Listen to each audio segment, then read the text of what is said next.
Chris Keys for Premier Guitar. I'm at the Municipal Auditorium in Nashville, Tennessee, joined by Reba Meyers of Code Orange. Reba, thank you so much. What's up? Yeah, this is great. We are technically backstage, like literally behind the cameras is the stage. So we're, found a spot, plugged in, we fired up the rig. It's all good to go. You're going to hear a lot of good stuff in here in a minute. But first, we're going to talk about your signature guitar you have from ESP. Oh, yeah. Tell me about this and what went into it and what kind of design aspects or things you asked for that they created for you. For sure. Well, it's been out for a while now, so, but it's my trusty right-hand man on the stage, obviously. Yeah, I mean, there's this dude over there at the company. His name's Tony, and he came out to one of our shows. And, I think it was California somewhere, maybe at the Regent or something like that. And I met him there, and we talked, and he was just like, do you want to do a signature? I had been playing those guitars for like a while, for years. My first guitar that I played in Code Orange was a Viper that I got like basically secondhand from a friend. So I had always been into that, and it was just like the company I repped, and I think he noticed that and knew that I had been playing them for years and knew that we were grinding and that we'd been touring, and that's kind of like what people look for typically. It's like it's not always just about like, oh, do you practice for 10 hours in your bedroom and put videos onto YouTube? It's like you also have to fucking get out there and be a performer, and I think they noticed that about me, and could tell that I just had passion for playing, and he asked me to do the sig, and we talked, and they were super cool about it, and were really like hands-on with me about the design. And obviously it's off the Viper, like you said, but what are some of the things that you wanted? Obviously you removed the neck pickup, must not use that much. The neck pickup thing, I was like not totally sure, but then they were like, we should do it, like it looks sick, so I was into it. And I had really mostly put together the body headstock combo, which is the most like different thing where people either love it or they hate it. But I just saw it in a mock-up, and thank you. And I was hyped on it. I was like, this is unique, and like I've always loved the reverse headstock look in general. But the like Viper shape is my thing. So I just wanted to do something different, and you can only go so far with a finish. Yeah. But I kind of mocked up the finish too, and they figured out a way to actually do it with like saran wrap, I guess. It's kind of like creative way, but it wraps all the way around and everything, like on the neck, and like, it's not stuff that like anyone could just necessarily see like from far away, but in the light, and like, again, if you're holding the guitar itself, you see the wraparound and the orange dots, and like it all kind of is synergistic. How does that work with the neck grip? Because sometimes when nicks are finished with different, I know polys use, sometimes it can be sticky when you first get a new guitar. I never had that problem. Okay. I'm not super picky with that shit too. Like some people like, they talk about the neck dive. It's like, yeah, you can see there's neck dive, but like, I don't know if it's because I stand like I stand or because the guitar made me stand like I stand. Who fucking knows? But I stand leaned as hell all the time. So for me, like the neck dive, I kind of play with it, and it just works for me. It's just what I'm used to. So like, I've always wanted to ask this question because it's like either someone that wrote a headline or something, but I saw in an interview at one point, you weren't totally in love with the SG shape. And the Viper's kind of based on that. And so, like, what do you like about the Viper that in contrast to the typical SG body?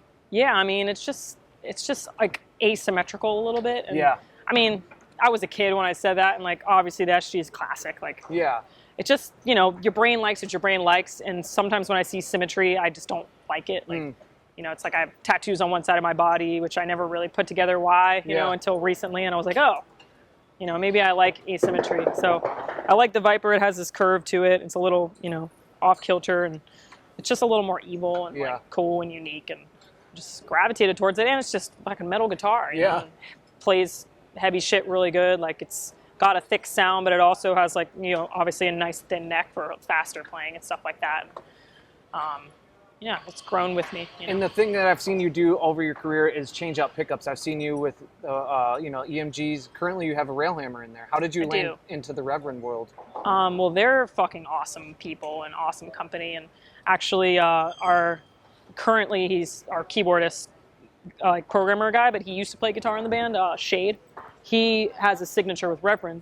Oh, all right. And he met them when we were like really young on tour, and it was like one of the first companies ever that we talked to that paid attention. They were legit, and they found us like really early, and like helped us out, and like I still play one of their guitars too that's sitting right there. Okay, we'll talk about that in a minute. They're just like good fucking dudes that make really good shit, and I'd always been playing ESP, so I kind of stuck with that. That just ended up being my thing. but their pickups are really good, and they balance out the like really like tight sound of this guitar really well. How do you kind of connect to what you used to have and probably recorded with in terms of like being an active pickup with the EMG stuff, and now these, to my understanding, the Railhammers are passive, right? Yeah. And so does that, like, was there a learning curve, or were you reshaping anything in your rig, changing knobs to like get to that point, or were you going to that pickup to get a different sound? Yeah, I mean, honestly, like I just liked how it sounded, and like sometimes I think about the nitty-gritty of that type of stuff, and like other times I'm just kind of like, what's there, and throw it in and make it work, and like it's just fun. Like I like trying new shit. Sometimes half the reason I have something is because I'm literally too lazy to switch it out. Yeah. And like I never bothered learning how to solder properly, so I'm just like, well, I don't have time to switch it. So, but I have some guitars with EMGs in them that I love and record with all the time. I love this one and have some with Railhammers in it, and have some with some other random shit in it, and I don't know, you just make it work. Like I've tried lately to like not obsess over dialing in the knobs in the most perfect way. Like kind of just like focusing on the playing, and like, you know, you can use the gear and the pickups as a tool, but if I start thinking about it too much, it starts to kind of fuck up my process and my flow.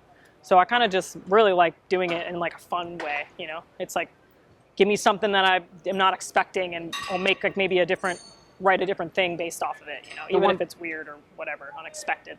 And the one thing that I appreciate about your approach to gear, and I'm sure we'll get into as you get to the pedals and your rack stuff, is everything's intentional. It's not, in a way to us, is it's not subtle. Yeah. It's very, very thought out, and it's very deliberate in terms of like what it brings to the table.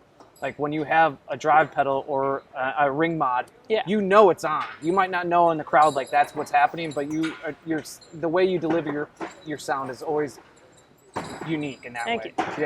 Yeah, it's just like, I don't know, I used to experiment more and kind of have stuff that maybe wasn't super useful when I was a kid, but you know, for one, playing live, you get used to wanting to have the most simplistic thing possible, because it's just like shit fucking breaks nonstop. Yeah. And if you have shit that's not really being used and is like just changing this much of your tone, it's like people can't fucking hear that live. Like in recording, I get it, like you want to be particular, but even still, it's like the thing that matters the most, more than anything, is your fucking hands. Yeah. You know, and your brain and your creativity. It's like in the end, that's what's like spearheading the whole thing. And if I get caught up in like tiny tonal pedals, I just like, or like, you know, perfect settings on an amp or perfect like EQs and this and that, it's just distracting. Like, so I pick pedals that are loud and proud, basically, and like, you know, speak our fucking language, speak my language, speak Code Orange language, and, you know, put a unique sound out there, not stuff that's like super subtle. You know, that's just not really my style. Well, let's keep moving along here. I know you said before we started rolling that typically in a headlining set you would have more gear, specifically more instruments. Yeah. But what are you bringing out these other two you have? Is this just another Viper? Yeah, you want me to grab it out? Yeah. This one's, so this one I have here is the ESP custom version of my signature. So they made this in Japan, and it's like nicer. But this is the actual signature. Okay. So this is the LTD. This is the one that, you know, is sold. I moved the kill switch, though I regret it. It's much better where it actually is. But again, for fun, you know, fun, I was like, oh, maybe I can reach it with my pinky, like between like cuts, but that's totally never gonna happen. And I just use a volume knob. But yeah, it's fucking beautiful. And I guess I put a Railhammer in this guy too. So this is really my backup. Okay. And then as you get out the third guitar here, what strings are you running and tunings you guys playing? Oh, strings, we play Ernie Ball, and I'm rocking the not even slinky, like blue pack. Okay. I think it's 54 to 12 or something. Thick ass strings. Yeah, hardwired. I'm used to that shit. I mean, I've been lately trying to think like, oh, maybe I should fuck around with some like, you know, thinner ones for more like crazy lead bendy shit, but I can bend these just fine. I got strong fingers, so I'm not really worried about it. And it stays in tune better, and like, I don't know, it's what I've been doing my whole life, so I'm used to it. It's like, I can play anything you hand me, but it's fun, you know, to have your thing and like stick to it. But, and what's this? Strings and tunings. Tunings, yes. Well, always fucking around with tunings. Our main tuning is drop B for a lot of shit. Sometimes we go like a half step lower on the low strings. And, a couple of our songs are in like B minor, like the guitar's in B minor, which is kind of a thing I just gravitated towards for some reason. It's like B minor with like a C sharp on the top. Oh, wow. It's like Bleeding the Blurs in that, and Who I Am is in something like that. And I've just always been into kind of messing around with tunings, and like it helps as a writing tool to just like shake your brain up. Yeah. It's like when you play guitar all day long, you start to know where everything is. Obviously, it's a good thing. You but get into ruts. Yeah, and you get stuck and you start playing the same old shit, and you're just like, it helps to just like literally fuck the tuning up and just try to play, and like your hands end up going places you don't expect, and it sounds different, and then you hear something you like, and then you fucking record it. And usually you forget what your tuning was whenever you did it, but you figure it out mathematically. And yeah, so I love that shit, and we have a couple songs that are in some different tunings, so it helps to have the Reverend to usually sit in B minor for that stuff. And so that's its purpose on this tour, is this? Yes, I'm actually not using it out there because there's just not enough time to switch, and we're not playing Bleeding on this tour, but almost every other tour I'm switching it, you know, for songs like that. And it also just has a little bit of like thickness that the ESP doesn't have, and it's better a little bit for like just power chord based like rock shit. Because you know, I don't have the means to change amps right now, though I would love to have multiple amps at some point. Really? But yeah, so it helps to just, you know, have the guitar switch, and just adds a little bit of like, it's like makes the intonation sound a little better because you're getting more bottom end. So. And with this one having the neck pickup, do you ever mess with that, or always bridge? If I'm recording, sometimes I'll toss it in there, but yeah, typically live, it's just too much of a pain in the ass. So.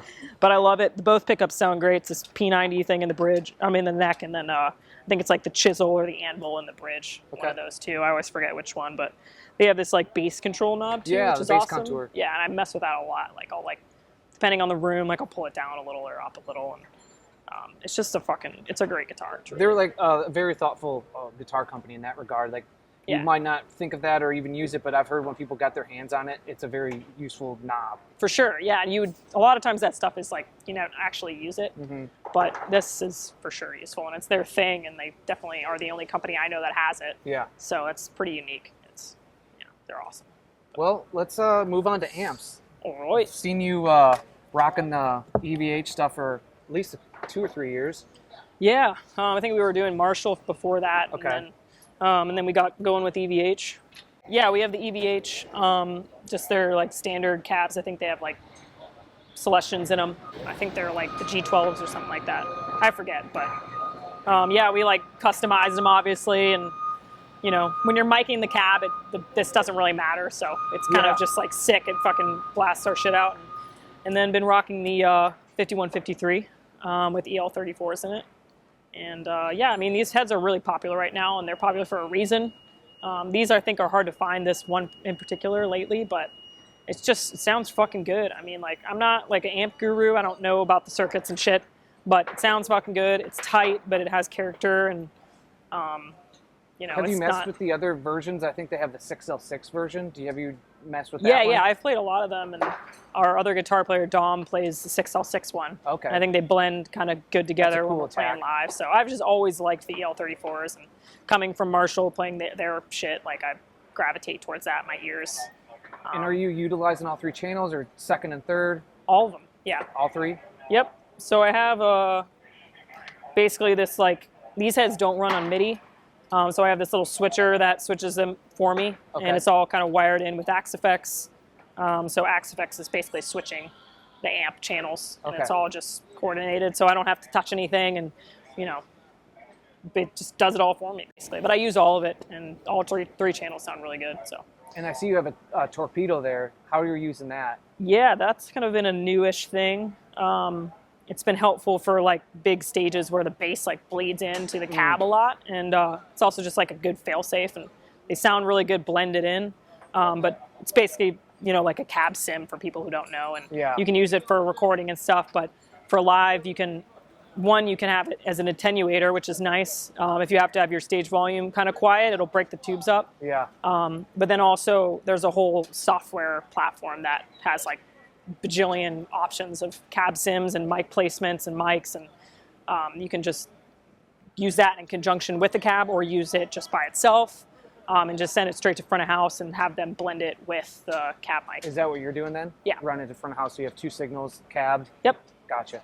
Yep, just all running them both, and it blends, and just, yeah, guitars are the fucking meat and bones of our band, so it helps to have a really fat sound. You know? Before we have you bring on the Viper again and start making some sound to give us an example of how you use everything, Axe Effects, how are you incorporating that?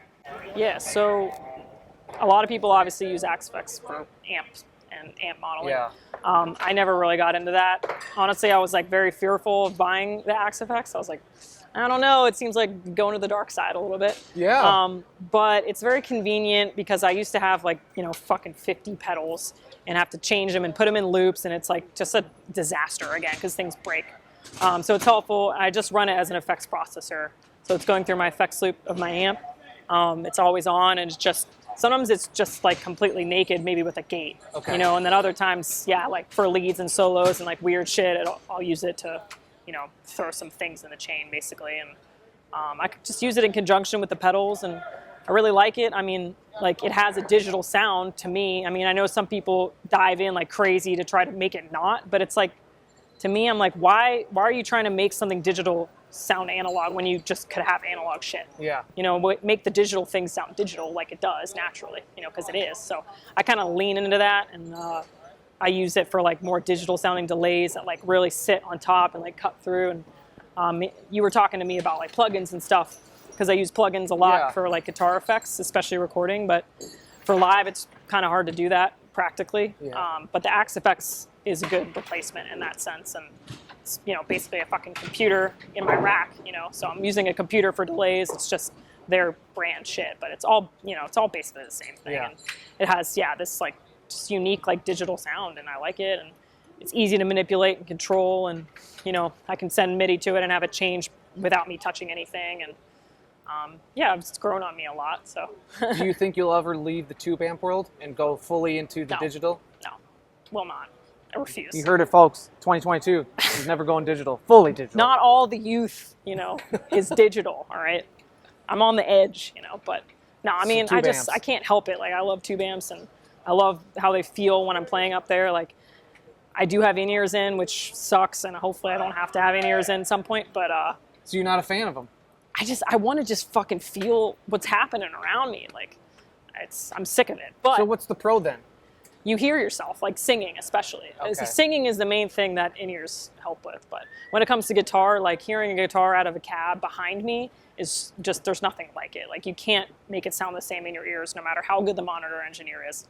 It doesn't fucking matter. It's never the same. But having the cab, even with in-ears in, I can still feel it. I can still kind of feel it, like, you know, when I go over there, I can still make feedback with it. Like, you know, that's just, it's an art that's been going on for years and years and years. Like, there's a reason that, you know, people love it. It's like very tactile, I guess.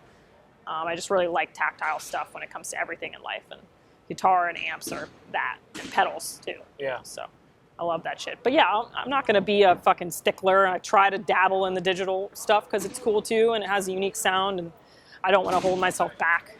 But yeah, I mean, in the end, it's the same. It's just like what I said before. It's like, it's all really about the player and you know, their creative output, and you can literally use what the fuck ever, and as long as you have that, then you're good. Like, kids growing up, it's like I didn't have shit when I was a kid. Yeah, like, that's the thing. We borrowed fucking people's amps like for years and years when we first played shows. Like, we were just like, hey, do you guys have stuff we can borrow? Like, we'd show up, play out of like a fucking custom Carvin amp, you know, like shit that just sounded weird, but it was cool, and you learn, and you end up making sounds that you didn't expect, and your ears grow and evolve. And, you know, I play what I play. I love what I play, and I am intentional, like you said. But at the same time, like, I don't want to be boxed into like gear obsession. Otherwise, it'll fuck me up, you know.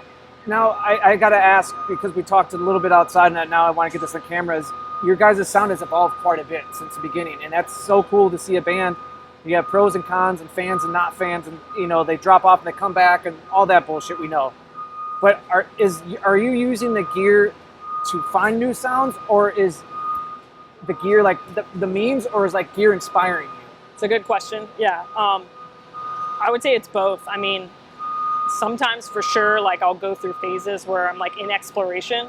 I'll be at my house and I'll research things for hours and hours, like not when I'm writing, but more kind of on off time.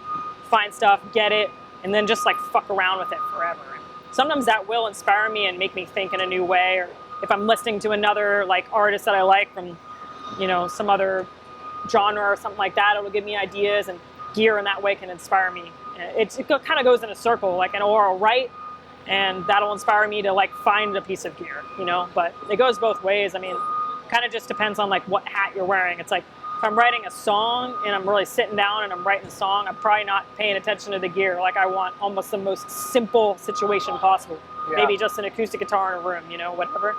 But if I'm like in like a creative, like free, crazy kind of brain, then, you know, maybe I'll just slow like a bunch of pedals on the floor and like a couple amps and just twiddle around with no plan whatsoever and just hit record and like listen back to it after, you know. So it just depends. I like using it all. Like I don't want to get caught up in one section. That's what I appreciate about that. You are not trying to be like, well, I'm a metal. I know that you're not trying to classify what you guys do in one specific genre, but yeah, I have to use an amp and a guitar and that's it. Yeah. Or if you were digital, like, oh, I'm only using Axe FX because it's this. You're just like, the world's my oyster. Give me the gear and let's see where it takes me. Yeah, exactly. And like, you know, there's purists and there's this and that and the other people who only play stuff from this year or this time period. It's like, that shit may have been better, you know, but there's great shit now too. Like fucking Angle and Diesel and Friedman, all putting out great shit. And like, you know, there's shit, I'll play old shit, vintage shit, new shit. Like, I'm not going to be held back or like be a snob about it. Like, it's all fun. It's all really just fucking playing with toys in the end. And I mean, I think anyone out there who knows, you know, it's playing with toys. Yeah. Like, you're playing a video game, but in real life, you know, so. Well, player one, strap on your guitar and let's start this game. I want to hear some sounds and just walk us through how are you using everything. All right, let's see if this works. Should be good. Yeah, so normally I have the computer triggering my shit, but I'll just be clicking it here for now. Okay. In terms of the Axe effects in my amp. But yeah, my main rhythm tone, that's just running through these two pedals. Okay. We got the tube screamer. And those are always on then? Yeah, and the noise suppressor. Fucking basic as shit. I really don't even want to have them. If I didn't have to, I wouldn't. It's annoying. But this tightens it up a little bit, adds a little bit of grit, you know, obviously. And then just noise suppressor. Have you ever messed with other like tube screamer-ish pedals? Because we just did a rig rundown a few months ago with the End. Yeah. With Will Putney, and he was using, and they were using same idea to kind of drive and tighten the amp, but they use a swollen pickle, a way heat swollen pickle. And I'm curious if you just set it on the tube screamer and you're like, that's it, I'm moving on to another project. Yeah, no, I've heard some stuff before, for sure. I know people love the swollen pickle, and you know, there's Abominable Pedals makes a really good mod tube screamer called the Hellmouth I've used. The tube screamer, this one, it's just fucking, it's honestly just doesn't cause me problems. And that's the main thing. It's not bringing in extra noise, and it doesn't like characterize the tone too much differently than the amp does. That's why I like it. It's this particular one. I mean, more so just laziness, and you know, when a pedal's bigger than this size, it's annoying as shit to fit on my board. Like stupid things like that in a live scenario matter. When I'm playing in the studio, I definitely mess around with more shit though. Different types of tube screamers and big muffs and stuff like that. But yeah, for this purpose live, it's really just functionality, getting a little bit extra. You know? Got it. Okay, so that's kind of rhythm tone covered. You got the decimator and you got the tube screamer on all the time. And then yeah, I just got, you know, my three kind of like fucking noisier pedals, which is the Ring Mod, the Harmonist, and the AMT wah. That's all. The wah is in a loop here. So.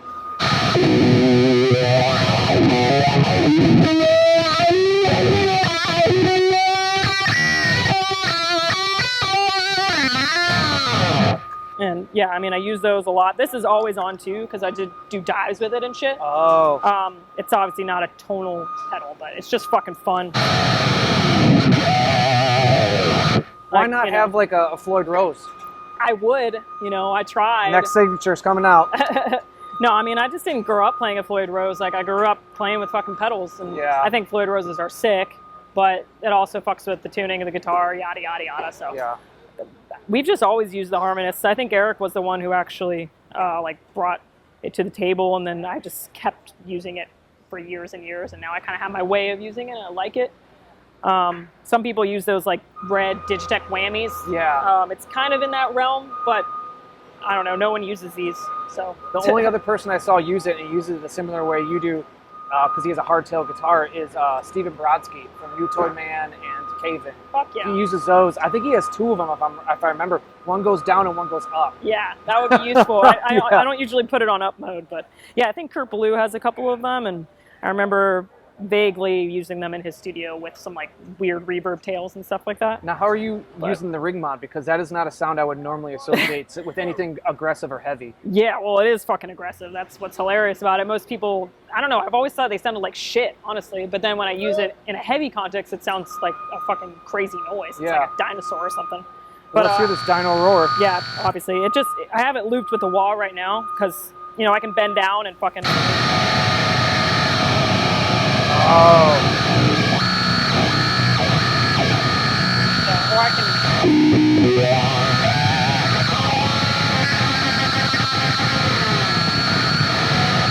It's just fucking loud as fuck. You're not getting it now, but live, you know, when everything's mic'd up, it's fucking loud, piercing, and like the overtones just like reverberate throughout the whole arena, and it sounds pretty fucking cool. So in a situation like you are, Reba, where you're not headlining and you're actually playing with a bunch of like hip hop rap groups, yes, you have the ring mod, and I think the way that you use it probably gets people's attention that might be on their phone waiting for the headliner to come out, Suicide Boys, and like whatever noises you're coming up with these two top pedals, the blue and the ring mod, the harmonist. Mm-hmm. I'm sure you get people like putting their phone down, like, what the fuck was that? Like, you know what I mean? Like, for sure. I mean, just the fucking, you know, rock music is not super hot right now. You know, you gotta fucking find a way to get people to pay goddamn attention. It's like, the shit's fucking fun, and if you see someone like having fun with it and going off, and like, it's not like I'm making some fucking high art with my noise pedals. Like, it's just fun, and it's aggressive, and it's intense, and people feed off of that, whether they're, you know, into hip hop or country or whatever. Like, it's fucking fuel. Like, for anyone who has a little fire inside, I think they would gravitate towards that. And I know these kids do. I mean, like, Suicide Boys and all this shit on this tour is like pretty aggressive, even though it's coming from a different place. Yeah. So they're into it, and I'm fucking into it. I love doing it. I love just getting down there and like mashing the shit. And yeah, it's just like what I've always loved to do. You know? Yeah. So it's cool. And what are you using for like a chorus of Forever, or I know a Spy starts out like a lot of noise? Is that coming from the pedals or the Axe effects? Yeah, most of the stuff on that is just pedals. Like any noise stuff, I'm using pedals. Like Axe effects, it's just not really ideal for that. When it comes to delays and reverbs, it's pretty useful. And also just being a hub for switching everything, it's useful. But like, yeah, like on cleans and stuff like that, I use this Astra pedal lately. Okay, yeah, let's get into that. I have it looped here. And yeah, it's pretty fucking cool. I mean, like normally I'd have a reverb on my Axe effects in tandem with that. But it has a really nice, like, warm type of sound, and it's useful. It has like presets and all this stuff. And I've really only been using it for a little while, but it's fucking cool.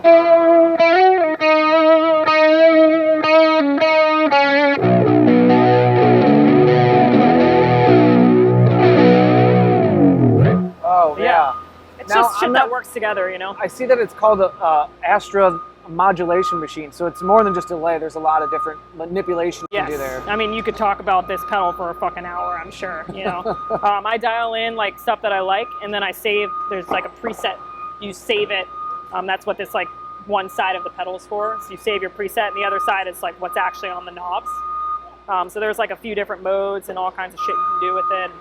I feel like you maybe even can send MIDI to it or something. I don't know, but it's possible. I'm not sure. I forget. Don't quote me on that. But the pedal sounds great, and UAD's like makes quality shit. I mean, it's just, everyone knows it. It's one of the top brands of all time. So yeah, it just sounds good. It's cool that they've gotten into like the pedals, because before it was like, you know, like recording stuff and like stuff you have at your home, like recording software and recording. Now it's cool that they have pedals. I know they came out with like the amp emulation pedals, like Marshall and Vox, and I think Fender pedal. Mm-hmm. So it's cool to have like their hi-fi approach to things now in the pedal world. For sure, yeah. It's nice to have like an actual physical box out there. I mean, I play with a lot of their amp simulations and whatnot. But yeah, it's been cool. I love it. Well, Reba, I really appreciate you taking the time to show us everything, unless there's some other stuff you want to show us inside your, like the switcher here, but I think we covered everything. Yeah, I mean, the switcher's really like just for looping everything, and then It's also like a MIDI hub, so it's kind of like a backup, basically. Like, and then you're saying like the Axe-Fx stuff gets kicked on automatically when you're playing. So your Axe-Fx is run via a computer, and like computer sends MIDI, and then this is a backup. Basically, if the computer goes down, I can control Axe-Fx with this too. Got it. Yeah. And then maybe one thing to add in here is you guys with the laptop, are you guys running tracks? I think you said before. Or how are you? Barely, yeah, Okay. but it's really more just to kind of like be a hub for everything, and like, you know, when you're doing big shit with production, and in the future of Code Orange, when we're doing crazier shit, it'll be really nice to have a system that's kind of like the brain, you know. And I've also just been getting into that, and it's cool, like getting into the production world. It just gives me more things to fucking learn, you know. So Yeah. I'm into that, and yeah, it helps not have to dance around and like push buttons while I'm trying to just fucking play and perform, you know, which is like always my goal. I just want to perform and focus on that, so it's helpful. Yeah. Awesome. Well, Reba, I can't thank you enough. You moved your rig over to this area. We did it. We could, yeah. It was, you were too gracious with your time and setup, and everyone out there, stay safe. Apologize again for the noise, but yeah, we made it happen, and fucking Reba Meyers rules. Thank you.